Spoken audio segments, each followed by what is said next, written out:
बज रहे हैं सुबह के 7 और शिक्षा उठी है। इसने कल रात को कुछ नहीं खाया था और आपको एक तरीका दिखाती हूँ। अगर दूध गर्म करना है सिर्फ 1 गिलास और मतलब बचा हुआ दूध गर्म करना है तो कैसे करें दिखाती हूँ मैं आपको। बर्तन भी जूठा नहीं होगा। गर्म पानी के पतीले में दूध का गिलास रख दो और फटाफट दूध गर्म हो जाएगा। मार मत मेरे को। ये है हमारा लाइफ हैक।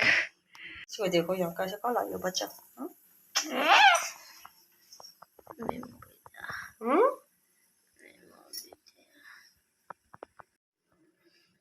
और ये देखिए कुछ मिनट बाद पानी गर्म हो जाएगा। 2-3 मिनट बाद दूध गर्म, दूध भी गर्म और पानी भी गर्म। देखो ये कह रही मैं दूध नहीं पी रही। पकड़े चल हाफ हाफ कर चल। इस पर भी जय थे जय माँ कालचला जय बाबा तुंगनाथ। तो कैसे हैं आप सब लोग। आशा करती हूँ आप सभी लोग स्वस्थ होंगे, मस्त होंगे, व्यस्त होंगे और खुश होंगे। खुश रहिए क्योंकि अपने आप को खुश रखना सबसे बड़ी जिम्मेदारी है। अभी सुबह के 9:30 हो रहा है। घर का लगभग सारा काम निपट चुका था और अभी नाश्ता नहीं हुआ है क्योंकि नाश्ता करने का आजकल मन ही नहीं कर रहा। पता नहीं क्या हो गया, गर्मी हो गई है शायद से। और कल बारिश हुई थी तो आज का मौसम देखिए आप लोग। आज मौसम साफ़ है लेकिन मौसम में काफ़ी ठंड हो गई है और पहाड़ जो हरे हरे दिख रहे थे वो भूरे दिखने शुरू हो गए हैं। सिर्फ जो सदाबहार जो एवरग्रीन ट्री होते हैं वही हरे रंग के दिख रहे हैं। बाकी जो पेड़ हैं धीरे धीरे उन पे पतझड़ आना शुरू हो गया है। करेला वाला खेत खाली किया था। करेले का आज मुझे उसको साफ करना है और वहाँ पे पालक बोने की तैयारी करनी है। तो जो घास है उसको घर ले जाना है, मतलब घर नहीं गौशाला ले जाना है। और आज सुबह पहले तो शिक्षा ने बोला मेरी छुट्टी है और उसके बाद सिर्फ 20 मिनट बचे हुए थे तब उसने बोला कि मेरी स्कूल है। क्योंकि ऐसा कन्फ्यूजन होता है, हमें भी होता था। और शिक्षा ने मेरे पास डर के मारे नहीं बोला क्योंकि उसको लगा कि मम्मी कहीं डांट ना दे। और मम्मी मैं बाथरूम में ब्रश करने गई तो उसने बोला मम्मी हमारी ना स्कूल है, चुपके से, और पीछे भागी बिल्कुल ऐसे है। तो मैंने कहा कोई बात नहीं, कन्फ्यूजन होता है, तैयारी कर ले। जब हम बच्चे तो हम भी ऐसे ही करते थे। एन मौके पे पता चलता था स्कूल है क्योंकि उसके पेपर कल ख़त्म हो गए थे और बाकी कुछ लोगों के पेपर अभी चल रहे हैं, कुछ क्लासों के। तो ऐसा होता है ये बच्चों के साथ। तो उसे मैंने सिर्फ 5 मिनट में तैयार करके भेजा और स्कूल पहुंच गई होगी टाइम पे क्योंकि 15 मिनट फिर भी बचे हुए थे। स्कूल जाने का मतलब रास्ता यहाँ से 5 मिनट की दूरी पे है। और मैं नाश्ता करती हूँ फटाफट। उसके बाद पास वाले खेत में देवर जी लोग आए हैं, वो मशीन से हल लगा रहे हैं। तो एक बार प्रैक्टिकली मैं भी देखूँगी कि मशीन से हल लगाना ईजी है क्योंकि मैंने बैलों से हल तो लगाया है बहुत बार, मायके में भी लगाया है। मायके में भी तो जिम्मेदारी ऐसी थी कि जब मेरे इंटर के पेपर हो रहे थे तो मेरे पापा जी को, मतलब मेरे दादी जी एक्सपायर हुई थी उस टाइम पे।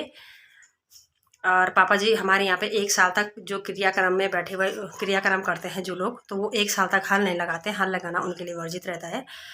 उसके 2 रीज़न है। एक तो मतलब हल लगाते टाइम बहुत ज़्यादा एनर्जी लॉस होती है और दूसरा एक रीज़न मतलब ये है कि क्रियाक्रम वाले एक ही टाइम खाते हैं तो उनकी एनर्जी वैसे भी लॉस हुई भी रहती है। तो इस वजह से उनको हल लगाना वर्जित रहता है। और उस टाइम पे मेरे भाई बहन जो थे वो छोटे थे तो मैं एक बार मतलब पड़ोस पे जो भाई रहते थे चाचा जी के लड़के, उनको उठाने के लिए जाती थी बार बार कि उठो हल लगाने का टाइम हो गया। तो एक दिन मैंने ऐसे ही सोचा, कहानी ये थी कि एक दिन मैंने सोचा कि बार बार उन्हें उठाने से अच्छा कि खुद हल लगाया जाए।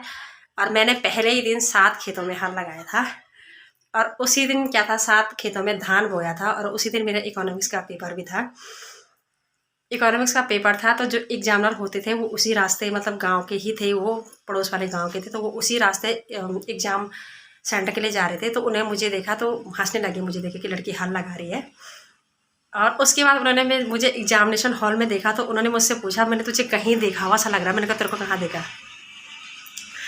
तो मेरे को सिर्फ एक ही क्वेश्चन आ रहा था क्योंकि पढ़ाई तो बिल्कुल भी नहीं कर रखी थी और मेरे को सिर्फ वो समांतर माध्य वाला क्वेश्चन, अगर आपको मतलब आपके टाइम पे भी ऐसा क्वेश्चन आता होगा, समांतर माध्य का एक क्वेश्चन आता था और एक सीमांत तुष्टिकोण के 2 क्वेश्चन मुझे याद थे।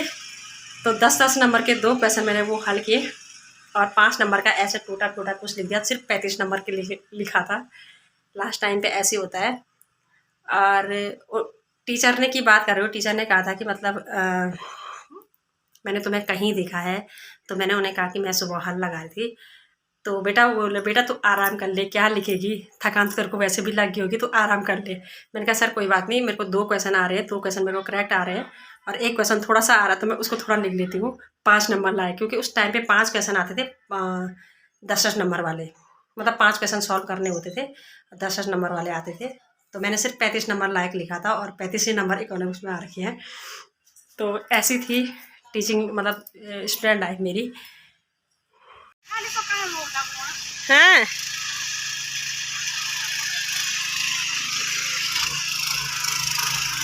अरे ये का टायर मुन फुंडा देना, ये का टायर फुंडा था। यहाँ पे देखो सासू जी हल लगा रहे हैं, स्पीड तकड़ी लगाई बाबू।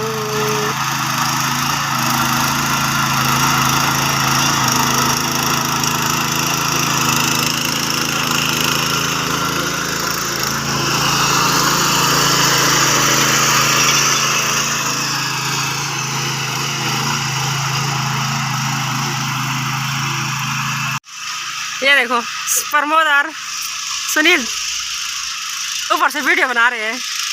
अरे काम कर रहे बाबू के भाई तुम तो है कुछ भी। हाँ ये नहीं गाड़ी में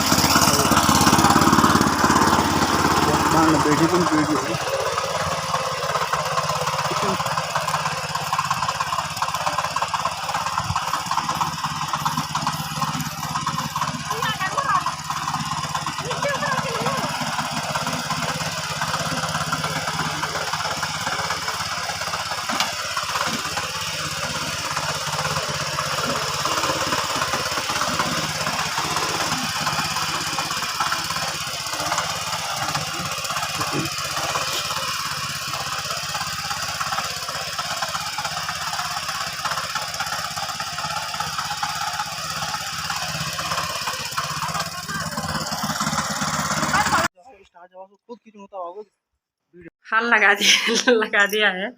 तो अभी घर आई हूँ तो नाश्ता कर लेती हूँ, क्योंकि इस टाइम पे मुझे भूख महसूस हो रही थी। अब नाश्ता करती हूँ, क्योंकि आजकल मैंने एक रूटीन बना रखा कि जब तक भूख महसूस नहीं हो तब तक खाना नहीं खाना है। तो अगर भूख लगने के बाद खाना खा रहे तो वो खाना अच्छे से, मतलब एक तो हजम हो रहा है और दूसरा ये कि मतलब फ्रेशनेस भी आ रही है। बिना भूख के खाना खाने से फ्रेशनेस महसूस नहीं होती थी। तो मैं नाश्ता करती हूँ। थकान बहुत हो चुकी है हल लगाने के बाद, और या तो उम्र इतनी हो गई है और या तो कमज़ोरी इतनी है कि क्या बताऊँ। वैसे जब मैंने बैलों से हल लगाया था, मैंने बहुत बार लगाया है, 1 साल तो पूरे इंटर, मतलब लगभग 2002 मैं एक बार 2002 में लगाया था। उसके बाद लगभग 3-4 साल बाद मुझे एक ऐसा मौका मिलता है कि मुझे मतलब बैलों से हल लगाना ही पड़ता है। और 2-3 साल पहले लगाया था। उस टाइम पे ये घर बन रहा था और मतलब लॉकडाउन के टाइम पे, जब लॉकडाउन लगा था और ये फंस गए थे ना कई बार, तो इसलिए मैंने लगाया था घर उस टाइम पे। और देवर जी उस टाइम पे घर नहीं रहते थे, वो अगस्तमुनी में जॉब करते उस टाइम पे। लेकिन उस टाइम पे हल लगाना तो मतलब इतना ईजी, मतलब या तो मशीन से ही भारी लग रहा होगा, क्योंकि मशीन को पूरा कंट्रोल करना पड़ता है और उस पर एक्स्ट्रा ताकत लगाने की ज़रूरत पड़ी, या तो पता नहीं क्या हो रहा है, अभी समझ में नहीं आ रहा, क्योंकि आज पहली बार लगाया तो धीरे धीरे। और जो सासू जी हल लगा रहे थे उनकी वीडियो जो देख रहे थे ना, सासू जी इसीलिए गुस्सा करते हैं क्योंकि वो हर काम में परफेक्ट है। वो चाहे घर का काम हो चाहे बाहर का काम हो, वो बहुत साल बाहर रही है ससुर जी के साथ, कम से कम 10-15 साल वो बाहर रहे हैं। लेकिन घर आने के बाद उन्होंने फिर से अपने पूरी गृहस्थी को जमाया है, पूरी खेती बाड़ी गाय भैंस को जमाया है। और इसीलिए उनका बोलना ठीक भी है और उनका बुलावा मुझे बुरा भी नहीं लगता है, क्योंकि जब वो डांटते हैं तो उनकी डांट में एक सीख होती है, तो मुझे बिल्कुल भी बुरा नहीं लगता है। भले मैं उस टाइम पे जब वो कुछ बोल रहे हो तो मैं उनके साथ जबान लड़ाती हूँ, मतलब मेरा ऐसा है उनके साथ रिश्ता कि मैं बोलती तो उन्हें भी बुरा नहीं लगता है और वो बोलते हैं तो मुझे भी बुरा नहीं लगता है। लगभग हर किसी के साथ मेरा ऐसा ही, मतलब जितनी भी सासू जी है यहाँ पे परिवार में, तो लगभग सबके साथ मेरा ऐसा ही व्यवहार है, या व्यवहार ही कहेंगे इसको, और क्या कह सकते हैं। लगभग सब लोगों को देखना, मतलब हर कोई मुझे डांटता है तो मैं भी पलट के डांट लेती हूँ, तो वो कुछ नहीं बोलते हैं ऐसे कि मतलब बुरा नहीं मानते मेरी बात का, नहीं मैं उनकी बात का बुरा मानती हूँ। शायद यही ज़िंदगी है, और पता नहीं 17-18 साल, आज तो वैसे मेरी शादी की सालगिरह भी है और आज से हमारी शादी के 17 साल पूरे हो गए हैं और 18वां साल शुरू हो गया आज से। मतलब हमारी सरकार ने 3 पंचवर्षीय योजनाएं, मतलब हमारी सरकार की चौथी पंचवर्षीय योजनाएं है गठबंधन सरकार की। और हस्बैंड ने सुबह सुबह डांट दिया था, क्या तुम बच्ची हो क्या, क्या करके के। पर उन्हें याद नहीं था ना, मैंने उन्हें बोला कि आज हमारी शादी है, शादी है मतलब आज हमारी शादी है, तो उन्हें पूरा इस बात का लगा कि शादी कैसे शादी है। उन्हें याद नहीं था कि मतलब वो तो अच्छा हुआ मैंने उस टाइम पे वीडियो नहीं बनाया कि आज 2 नवंबर है। पहले मैंने कहा आज हमारी शादी है, मैंने ये बोला था कि आज हमारी शादी थी, तो मेरे बोलने में गड़बड़ी ये हुई कि मैंने आज हमारी शादी है, और फिर ना क्या शादी है तुम्हारी, किसके साथ शादी कर रही तुम। तो वीडियो में बने रहिए, मैं बर्तन धोती हूँ पहले। समय कितनी जल्दी बीतता है, परसों तक कि हम इन अवाणों को लगाने के लिए ले जा रहे थे और अब उखाड़ के ले जा रहे हैं। और कार्यभार जो होता है ना, कार्य उतना ही होता है, चाहे आप लगा रहे हो या उखाड़ रहे हो, इन अवाणों का ही काम होता है। और फिलहाल ड्यूटी यही है, तो आप वीडियो में बने रहिए। कुछ भी करो लेकिन इनका पीछा नहीं छूटता है। देखो मैं आई थी चोरी करने इनके खेत में, मालिक साहब तो यहीं पे हैं, क्या होगा अब कैसे करके चोरी करूंगी। वैसे इनको बता दीजिए इनके घर कल नाती हुआ है। टाइम 12 बज चुके हैं, मैं घर में आ चुकी हूँ थक हार करके, क्योंकि जो घास करेले वाला बचा हुआ था, जैसे राजमा का बचा हुआ था, तो उसको गाय के लिए सार ले गई थी। और वहीं से जिनके खेत यहाँ बगल में है उनके खेत, मतलब उनकी गौशाला से ये राई चोर के लाई थी। चोर के नहीं, वो वहीं पे थे। ऐसे हमारे पहाड़ों में चल जाता है, क्योंकि इस बार हमारे यहाँ शादी थी तो हम जल्दी नहीं बो पाए राई को, और बात की जब होगी तो हम उनको दे देंगे। और उनके साथ तो विशेष रूप से चलता ही है ऐसा लेन देन। तो आज मैं राई का साग बनाने वाली हूँ। आप पहली बार, इस सीज़न की पहली बार बना रही राई का साग, क्योंकि राई तो सब्जी हमने 2-3 दिन खाती थी, तो किसी ने भेजी थी। और राई का साग बनाते हैं। मन कर रहा सो जाओ एक बार धूप में। पहले मुँह हाथ धोती यार, मुँह नहीं धो रखा, मुँह भी नहीं धो रखा, ना ब्रश कर रखा, नाश्ता ऐसे कर दिया आज।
थक कर घर आने के बाद गुड़ की चाय का जो स्वाद मिलता है ना, जो सुकून उसके बाद मिलता है ना, उसको सिर्फ पहाड़ी ही जान सकता है। और अभी मैंने गुड़ की चाय बनाई, मतलब चाय बनाई थी, और चाय में चीनी नहीं डालते हैं, और सीधे गुड़ उसके साथ पीते हैं, मतलब गुड़ उसके साथ खाते हैं चाय के साथ। तो वो सुकून जो मिलता है ना, उसको सिर्फ एक पहाड़ी समझ सकता है, जो गुड़ की चाय, बोलो जो चाय जिनका पसंदीदा पेय है वो ये समझ सकता है। तो मैंने चावल बना दिए हैं और राई काट दिया है। नीचे वाले खेत में दादी जी आ गई है बीज बोने के लिए, दादी जी के साथ दादी जी की बहू। और मैंने खाना ना खाने के बाद थोड़ी देर रेस्ट किया, बर्तन वगैरह धोने के बाद, और अभी मैंने कंघी की है। तो सुबह से बिखरे बिखरे हुए थे, तो अभी थोड़ा सही लग रहा है। और चाय पी ली है मैंने, तो अब जाती हूँ खेत में, फिर खेत की सफाई वगैरह करती हूँ, नहाने का पानी लगा देती हूँ, क्योंकि वहाँ पीछे हम बर्तन वगैरह धोते हैं। तो सीधे जब खेत की सफाई हो जाएगी, नहाने धोने के बाद ही मिलेंगे आप लोगों को। खेत में जाना था, लेकिन अभी अभी याद आया कि उस कमरे का बेड निकाल के इस कमरे में सेट करना है गौतम के लिए, क्योंकि गौतम दूसरे कमरे में सो रहा तो वो पढ़ाई नहीं कर पा रहा है ठंड की वजह से। मतलब हम ही लोग बाहर नहीं आ रहे तो उसको उठाने के लिए नहीं हो रहा है। तो अभी वो बेड की सेटिंग कर लेते हैं पहले।